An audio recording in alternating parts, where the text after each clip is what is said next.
Hello everyone. Today I have a list of the top 5 main Pokemon games. I decided to only do a top 5 this time instead of a top 10 because there aren't that many to choose from, and I decided not to include spin-offs or remakes. Well, here it is. Thanks for watching, and I hope you enjoy. I felt extremely obligated to put Red and Blue on this list purely for the fact that we would not have Pokemon as we do today if it weren't for these two games. The main story of battling the 8 gym leaders in order to eventually challenge the Pokemon League while continuously raising your Pokemon was fun itself. Added to that was the challenge of obtaining all 150 available Pokemon. Granted, other than that, there wasn't much else to these two games compared to future games, but nonetheless, at the time they were a blast to play and offered a fairly simple, yet enjoyable and original experience.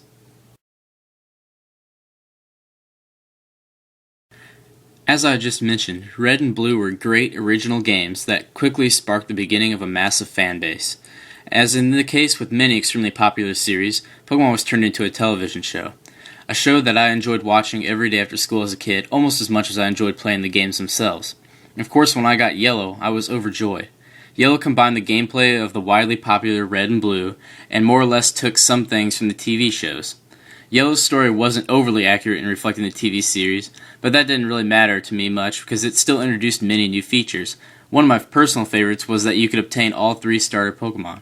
That's right, instead of having to choose just one of the 3 like you do in other Pokemon games, you could obtain Charmander, Bulbasaur, and Squirtle not too long into the game.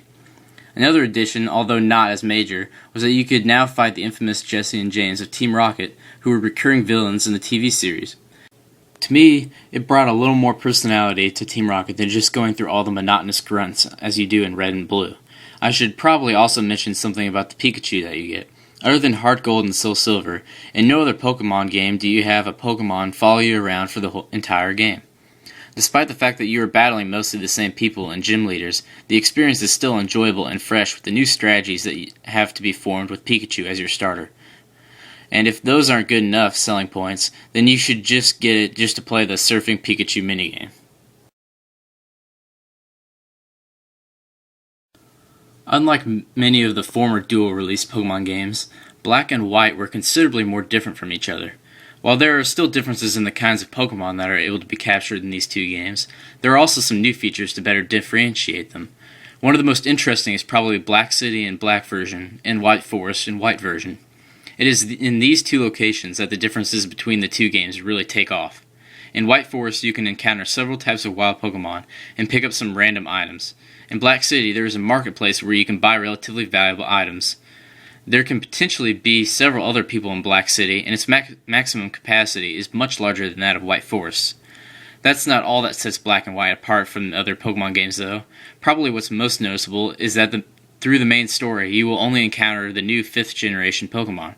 You will not see any old ones until after you have beaten the game. Although you may not be able to use one of your personal favorites, there are some benefits to this. The greatest benefit is that it makes the random Pokemon encounters in the wild much more fresh since you aren't running through a cave encountering the same exact Pokemon over and over that you have encountered in caves in every one of the previous games.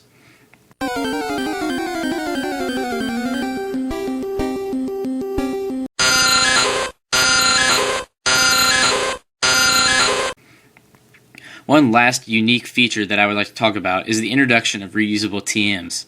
Previously, if you wanted a really good TM, you'd have to do some kind of long, tedious task such as shelling out a ton of cash, Game Corner coins, or Battlefront tier points for every time you wanted that TM. Now, though, once you acquire a TM, you can teach that move to however many Pokemon you want, as many times as you want, kind of like HMs. Overall, Black and White did a great job of bringing a refreshing take to Pokemon. However, I still think that there are 2 games that brought just a little more innovation and mechanics to the series.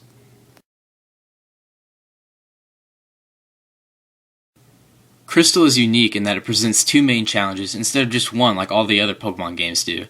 You don't just fight the 8 Johto gym leaders, but you also challenge the 8 gyms of Kanto from Red, Blue, and Yellow. The idea was amazing, and I don't know why something similar hasn't been done in future games. It was neat to be able to go back to Kanto, where all the events from Red, Blue, and Yellow took place, and see how things have progressed in the time since. The Battle Tower, essentially the precursor to the Battlefront tier in the next generation, was also introduced in this game and provided a fun extra experience.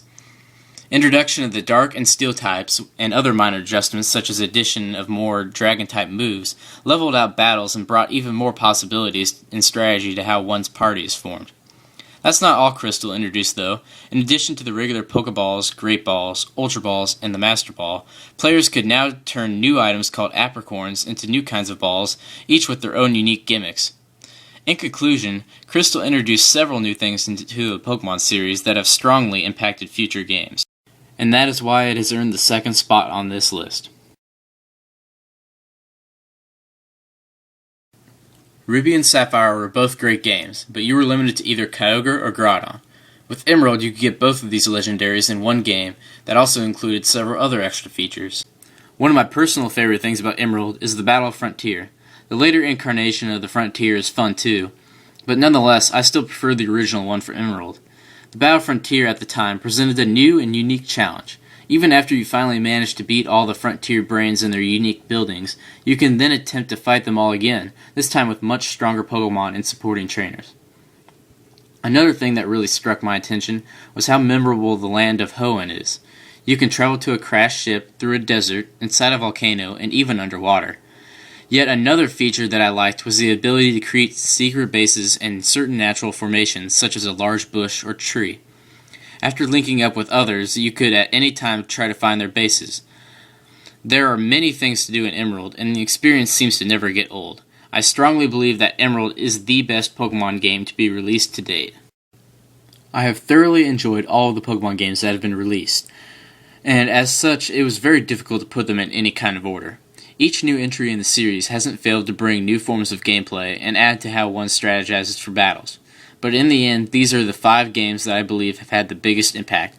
Thanks again for watching.